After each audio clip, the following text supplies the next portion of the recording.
Hello everyone, আসসালামু আলাইকুম। আশা করি সবাই ভালো আছেন। সবাইকে স্বাগতম জানাচ্ছি আজকের ভিডিওতে। আমরা প্রত্যেকটা ভিডিওতেই চেষ্টা করি নতুন নতুন বিষয়গুলো নিয়ে আসা, যাতে আপনারা ভিডিওগুলো দেখে শিখতে পারেন। তার ধারাবাহিকতায় আজকে আমরা যেটি শিখবো সেটি আমাদের হ্যালো কথাটার মধ্যে লুকিয়ে আছে। হ্যালো কথাটি দেখতেই পাচ্ছেন অ্যানিমেটেড আকারে আসতেছে। তার মানে হচ্ছে আজকে আমরা সিএসএস এর মাধ্যমে আমাদের ওয়েবসাইটের জন্য কোনো একটা টেক্সটকে স্লাইডিং অ্যানিমেশনে রূপান্তর করব। একটু সহজ করে যদি বলি, স্ক্রিনে যে এক্সাম্পলটি দেখতে পাচ্ছেন সেখানে দেখাই যাচ্ছে creative, developer and then designer কথাটি একটু পরপর কিন্তু অ্যানিমেটেড আকারে চেঞ্জ হয়ে যাচ্ছে। সো এইরকম একটা কিছু আমরা তৈরি করব, বাট এটি আপনারা যাতে তৈরি করতে পারেন সেজন্য আপনাদেরকে প্রথম থেকে শেষ পর্যন্ত পুরো ভিডিওটা দেখতে হবে। চলে না দেরি না করে শুরু করে দেই। এখানে আমি একটি টেমপ্লেট রেডি করে রেখেছি, যেখানে বুটস্ট্র্যাপের যে রিসোর্স ফাইলগুলো সেগুলো লিঙ্ক করা আছে এবং এখানে একটি টাইটেল দেওয়া আছে, যেটার আউটপুটটা দেখতে আপাতত এই অবস্থায় আছে। সো এটার পরে হচ্ছে আমরা আমাদের কাজটা করব। সেক্ষেত্রে এই জায়গাটাতে আমরা একটি রো নিয়ে নিচ্ছি, তারপরে কল এলজি 12 নিয়ে নিলাম। স্পেস দেওয়ার জন্য আমরা MT5 ক্লাসটা ব্যবহার করলাম। এরপর আমরা একটা ডিভ নিব, যে ডিভের ক্লাস নেমটা হবে টেক্সট স্লাইডার। এরপর আমরা এটার মধ্যে উই আর কথাটা লিখে দিব। এবার এই কথাটাকে একটু স্টাইলিং করা যাক। এই ক্লাসটাকে ধরলাম, সিএসএস এ যাব, সেখানে গিয়ে আমাদের প্রয়োজনীয় যে সিএসএস গুলো টেক্সটের জন্য সেটা আমরা করে দিব। কি আমরা করতে পারি, আমরা প্রথমে ফন্ট ফ্যামিলিটা দিতে পারি। সেক্ষেত্রে গুগল ফন্টস এ যাবেন, সেখান থেকে যে ফন্ট আপনার পছন্দ বা যেটা ভালো লাগে সেটা আপনি নিয়ে কাজ করতে পারেন। আমরা এখান থেকে পপিন্সটা নিলাম।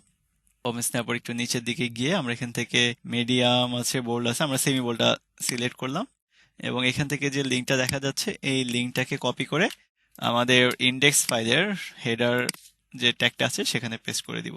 এইটা আমাদের দরকার নেই, জাস্ট একটা লিঙ্ক হলেই হচ্ছে। তারপর হচ্ছে ফন্ট ফ্যামিলি যদি ব্যবহার করতে চাই এটা, সেক্ষেত্রে এই প্রপার্টিটা দিতে হবে। এই প্রপার্টিটাকে কপি করে এনে আমাদের যে সিএসএস এর যে ক্লাস আছে সেখানে বসাই দিব, তাহলে ফন্ট ফ্যামিলিটা পেয়ে যাবে। দেন হচ্ছে আমাদের কালার প্রোভাইড করতে হবে। সেক্ষেত্রে আমরা একটা কালার দিতে পারি এটার জন্য।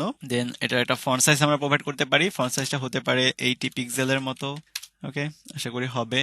দেন আমরা একটা হাইট দিয়ে দিব। হাইটটা আমরা দিয়ে দিলাম 100 পিক্সেল, এটা দিয়ে দিলাম এবং একটা লাইন হাইট প্রোভাইড করলাম 100 পিক্সেল। এরপর আমরা ডিসপ্লে ফ্লেক্স প্রপার্টিটা ব্যবহার করব। Display flakes, justify content centre, align items, এটা হয়ে যাবে সেন্টার। টেক্সট অ্যালাইনটা আমরা বলে দিব সেন্টার। সো এই কটা প্রপার্টি হলে আপাতত আমাদের হয়ে যাচ্ছে। আর টেক্সটগুলোকে আপার কেস করতে চাচ্ছি, এই জন্য আমরা টেক্সট ট্রান্সফর্ম আপার কেস করে দিব। ওকে, সো এখন আউটপুটটা যদি একটু দেখি তাহলে দেখতে পারবো একটু চেঞ্জ হয়েছে। আমাদের যে টেক্সটটা ছিল উইয়ার, এটা মাঝখানে চলে আসছে এবং এটার যে প্রপার্টিগুলো দেওয়া হয়েছিল সেগুলো কাজ করেছে। এবার পরবর্তী কাজ হচ্ছে আমাদের যে উইয়ার কথাটা, এই কথাটার পরে আমাদের যে বাকি টেক্সটগুলো যেটা একটু পরপর হচ্ছে চেঞ্জ হবে, এই যেটা একটু পরপর চেঞ্জ হবে সেই টেক্সটটা আমাদের বসাই দিতে হবে। তার মানে আমরা উইয়ার কথাটার পরে এখানে একটা ডিভ নিয়ে নিব, যেটা নাম দিয়ে দিলাম হচ্ছে স্লাইডার। তার ভিতরে একটা ডিভ নিব টেক্সট 1 নামে, যেখানে আমরা হচ্ছে 3টা ডিভ নিব, ডিফারেন্ট 3টা আমাদের টেক্সটের জন্য। এখানে আমরা বলে দিচ্ছি 2, এখানে বলে দিচ্ছি 3 এবং এখানে টেক্সট হিসেবে আমরা বলে দিতে পারি ক্রিয়েটিভ, এখানে বলে দিতে পারি ডিজাইনার, দেন এখানে বলে দিতে পারি ডেভেলপার। ওকে, সো এবার আউটপুটটা দেখা যাক। চমৎকার আউটপুট আসে, বাট দেখতে খুব একটা ভালো লাগছে না, ভেঙে আছে মনে হচ্ছে। এটাকে আমরা ঠিক করে ফেলবো কিছু সিএসএস এর মাধ্যমে। আমরা এই ডিপটাকে নিয়ে যাচ্ছি, সিএসএস এ যাব, সেখানে গিয়ে ডিপটা দিয়ে এখানে আমরা কিছু সিএসএস করব। এখানে আমরা একটা হাইট প্রোভাইড করব, যেটা আমাদের 100 পিক্সেল হবে। দিতে পারি ওভারফ্লো, এটা হয়ে যাবে হিডেন। দেন আর দুইটা প্রপার্টি আমরা দিতে পারি, একটি হচ্ছে প্যাডিং লেফট, যেটা লেফট যে টেক্সট আছে সেটা থেকে একটু দূরে সরে আসে, আমাদের যে শব্দগুলো চেঞ্জ হবে, ওয়ার্ডটা চেঞ্জ হবে। আমরা 15 পিক্সেলের মতো একটা গ্যাপ রাখতে পারি। এন্ড দেন আমরা একটা লাইন হাইট এখানে দিয়ে দিতে যাচ্ছি 100 পিক্সেল। সো এবার একটু দেখা যায় কোনো পরিবর্তন হচ্ছে কিনা। হ্যাঁ, একটা পরিবর্তন কিন্তু লক্ষ্য করা যাচ্ছে এবং এটা কিন্তু এখন দেখতে ভালো লাগছে। যেহেতু বাকি দুইটা আমাদের ওয়ার্ড হারিয়ে গেছে, সেটা চলে আসবে যখন আমরা অ্যানিমেটটা করব। বাট তার আগে আরো কিছু কাজ করতে হবে। আমাদের যে এই যে ক্রিয়েটিভ কথাটা বা ডিজাইনার ডেভেলপার কথাটা আসবে, সেটার কালারটা আমি একটু চেঞ্জ করে দিতে চাই। সেক্ষেত্রে আমরা বলতে পারি স্লাইডার ক্লাসের ভিতরে যে ডিপ গুলো আছে, যেহেতু 3টাই ডিপ, তাহলে একটা থেকে বললে 3টাতেই হচ্ছে কাজ করবে। সেখানে আমরা আবার কিছু একটা কালার দিতে পারি টেক্সটের কালারটা চেঞ্জ করার জন্য। সেখানে আমরা বলতে পারি FF1E1E, আমি একটা কালার দিতে চাচ্ছি। দেন আমরা টেক্সট লাইনটা বলে দিলাম লেফট থেকে শুরু হবে, একটা হাইট যেটা হচ্ছে 100 পিক্সেল। এরপর আমরা বলে দিতে পারি বক্স সাইজিং, বর্ডার বক্স হয়ে যাবে। এখন দেখা যায় কোনো পরিবর্তন হয়েছে কিনা। হ্যাঁ, কালারটা কিন্তু চেঞ্জ হয়ে গেছে, তাই না? এবং বাদবাকি প্রপার্টি গুলো কাজ করেছে। দুটা ছোট কাজ আছে, একটা হচ্ছে আমাদের যে টেক্সট 1 টেক্সট 1 ডিপটা আছে সেটার ভিতরে যে টেক্সটগুলো আছে সেটাকে আমরা অ্যানিমেশন করব। আর এটার জন্য হচ্ছে আমাদের এখানে অ্যানিমেশন কথাটা লিখতে হবে, তারপর একটা নাম দিতে হবে, দেন সময় দিতে হবে, তারপর ইফেক্টটার কি ধরনের ইফেক্ট হবে সেটা বলতে হবে, এন্ড দেন চলতে থাকবে কিনা সেটা বলতে হবে।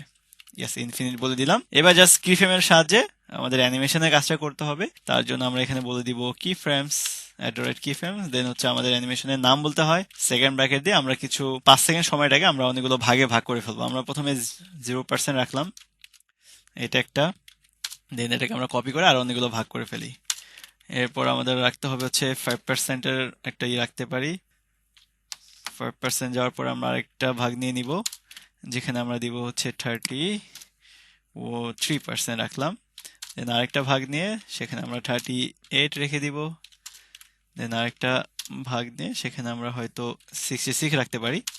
দেন আরেকটাতে 71। সর্বশেষ যে ভাগটা হবে সেখানে আমাদের 100% থাকবে আর কি। সো এতগুলো ভাগ করে ফেললাম। এবার এখানে গিয়ে আমরা মার্জিন টপ প্রপার্টি ব্যবহার করে বলে দিব প্রথমে 400 পিক্সেল বলে দিলাম। দেন এখানে মার্জিন টপ থেকে বলে দিলাম -200 পিক্সেল। এরপর আসবে আরেকটা -200 পিক্সেল। দেন এখানে গিয়ে বলে দিব মার্জিন টপ -100 পিক্সেল। সেম করে মার্জিন টপ -100।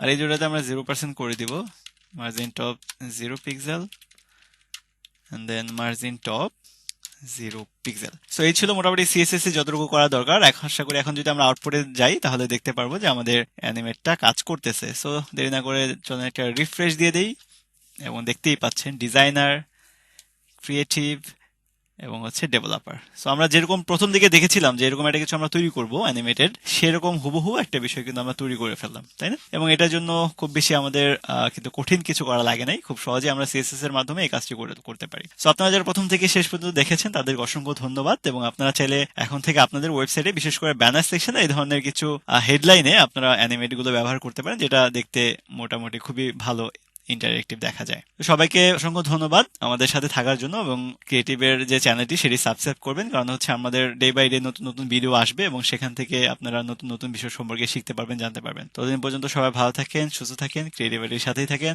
আসসালামু আলাইকুম।